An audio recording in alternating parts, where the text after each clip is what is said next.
আল্লাহ রাসূল সাল্লাল্লাহু আলাইহি ওয়াসাল্লাম আমাদেরকে খুব মারাত্মক একটা ভবিষ্যৎবাণী শুনিয়ে গেছেন। সেটা কি? এই মুসলিম উম্মাহ ধ্বংস হয়ে যাবে কাফের এবং মুশরিকদের হাতে।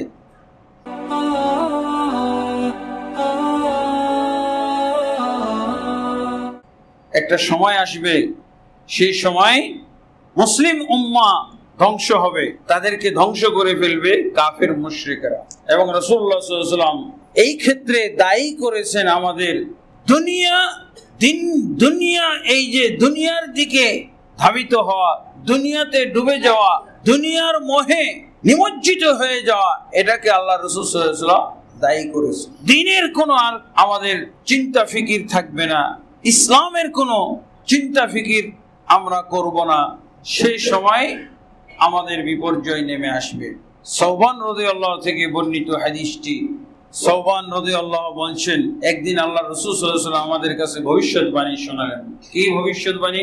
ইউশিকুল উমাম আন তাতাদা আলাইকুম কামা তাতাদা আল আকালাতু আলা কাসাতিহা। অচিরেই তোমাদের উপরে কাফের উম্মত, কাফের জাতি তোমাদের উপরে ঝাঁপিয়ে পড়বে, যেভাবে দস্তরখানে সাজানো খানার উপরে ভক্ষণকারীরা ঝাঁপিয়ে পড়ে। ক্ষুধার্তরা অথবা ক্ষুধার্ত ব্যক্তি যদি হয়, তাহলে যদি খানা দেওয়া হয় তাহলে কে কার আগে খাবে। আর যদি ক্ষুধার্ত না হয় তাহলে কি হয়? আপোষে যদি খায় তাহলে একজন আরেকজনকে ডাকবে।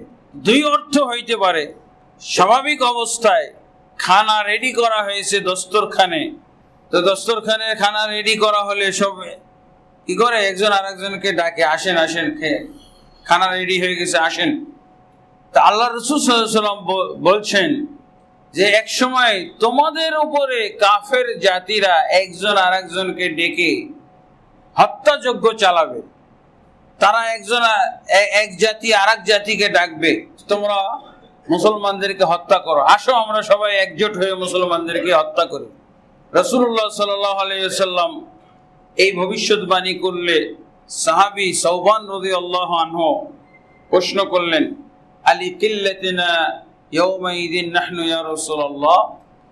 সেদিন কাফের জাতি আমাদের উপরে এইভাবে চতুর্দিক থেকে ঝাঁপিয়ে পড়বে এবং দস্তরখানে রেডি করা খাদ্য গ্রহণ করার মতো করে, তার মানে আমাদেরকে কোনো ভয় পাবে না, আমাদেরকে তোয়াক্কা করবে না, আমাদের কোনো মূল্যায়ন করবে না, আমাদেরকে কোনো ধর্তব্যতার মধ্যে তারা নেবে না।